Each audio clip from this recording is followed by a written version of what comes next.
São Paulo, Datafolha dá o seguinte cenário para o primeiro turno na pesquisa estimulada.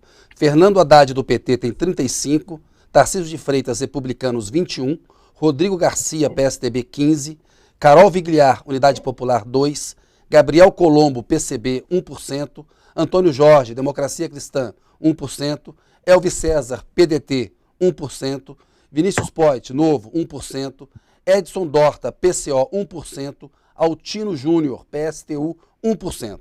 Brancos e nulos somaram 12%, não souberam responder 10%.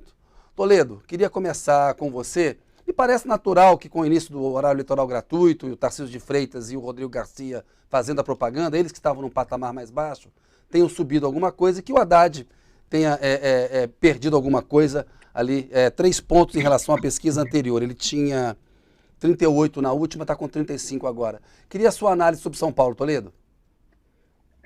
Vou começar fazendo primeiro uma análise estética aqui. O Bombig recebeu um memorando que era para vir em trajes de rigor, que nem o Kennedy, elegante, que nem o Kennedy. Sim, eu perdi esse daí, hein?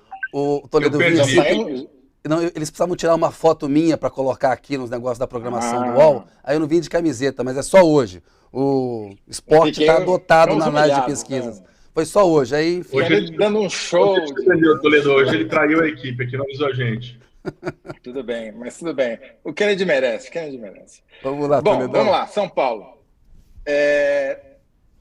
Como você disse, Kennedy, é natural que com o horário eleitoral as pessoas, os candidatos menos conhecidos comecem a crescer e aquele que tem um recall altíssimo, que é o caso do Fernando Haddad, candidato a presidente em 2018, até tem uma oscilação negativa aqui, dentro da margem de erro, mas para baixo, né, de 38 para 35. O que é mais relevante, a meu ver, é que o Tarcísio, que é o candidato do Bolsonaro, está conseguindo comunicar mais rapidamente essa informação vital para o seu eleitor do que o Rodrigo Garcia, atual governador e candidato à reeleição, está conseguindo comunicar que ele é o governador. Apenas metade dos eleitores paulistas sabem quem é Rodrigo Garcia. Então, está com mais dificuldade, está patinando mais, e é meio natural que isso aconteça, porque ele não tem um padrinho, diferentemente do Haddad e do Tarcísio. Já avançando um pouquinho, Kennedy, imaginando que esse cenário vai continuar meio apertado daqui até a eleição, nesses 30 dias que faltam, o eleitor que é antipetista em São Paulo, e eles são muitos, vai se defrontar com um problema interessante. Porque na simulação de segundo turno, o Haddad tem uma diferença a favor dele de 15 pontos sobre o Tarcísio de Freitas. Vamos dar os números aí, Toledo. Haddad, 51, Tarcísio de Freitas, 36. E exatamente. Dando já o do Rodrigo Garcia, 48 Haddad, 38 Rodrigo Garcia. Continue. Ou seja, uma diferença de 10 pontos. Em tese, hoje, o Haddad teria mais dificuldades ou menos facilidade para ser eleito, enfrentando o Rodrigo Garcia, do que o Tarcísio de Freitas. Então, se a prioridade do eleitor antipetista for derrotar o PT, ele pode até preferir o Tarcísio, mas pode votar útil, digamos assim, no Rodrigo Garcia para evitar que o Haddad seja eleito prefeito. Falta muita água, muita coisa vai acontecer ainda nesses 30 dias que faltam, mas eu achei curiosa essa coisa, porque mostra que o Rodrigo Garcia não está morto, ele ainda está vivo no jogo, no mínimo por conta desse voto útil antipetista. E eu acho que tem espaço para ele crescer ainda. A campanha começou, ele tem a máquina do Estado. Aqui, o grande desafio do Rodrigo Garcia é chegar no segundo turno. Se ele chega no segundo turno, ele é um candidato mais competitivo contra o Haddad do que o Tarcísio de Freitas. Eu queria te ouvir, Lara Mesquita, a respeito desses números do Datafolha. Ô Toledo, em São Paulo a margem de erro é de 2 pontos percentuais para mais ou para menos. Então o Haddad, que tinha 38 na última, ficou com 35 dessa. Ou seja, está fora da margem aí. É Minas e Rio que são 3 pontos percentuais. A produção me passou aqui.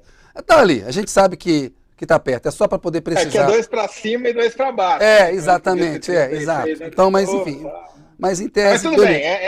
Eu acho que ele caiu, Kennedy. Eu concordo. A chance dele ter caído é maior do que de não ter caído. Ou de ter oscilado negativamente para baixo ali, enfim. A chance é maior. Queria escutar a Lara Mesquita, da FGV. Olá, Lara.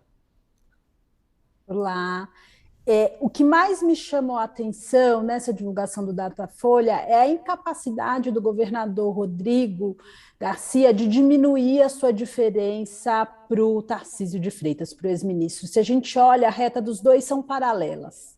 Então, assim, o Rodrigo, o governador, ainda não conseguiu tirar a diferença em relação à pesquisa Datafolha de 2 semanas atrás. E ele precisa tirar essa diferença para poder ir ao segundo turno, como o Toledo estava falando. Se ele não começar a tirar a diferença, é mais difícil que o eleitor faça esse voto útil contra o petismo, porque ele não vai parecer um candidato viável, com chances. Então, a gente já tem 1 semana de propaganda na TV, o governador está rodando muito o Estado, né? Ele tem uma boa rede, uma boa relação com prefeitos, o PSDB tem o maior número de prefeitos no Estado de São Paulo, o PSDB tem uma capacidade de investimento muito grande no Estado, e eu imagino que a campanha esperava já estar diminuindo essa diferença a essa altura do campeonato. Faltam só 30 dias para a eleição, é pouco tempo para ele passar o ex-ministro Tarcísio de Freitas. É, de fato, uma eleição mais curta mesmo. Então, praticamente um mês de 2 de outubro.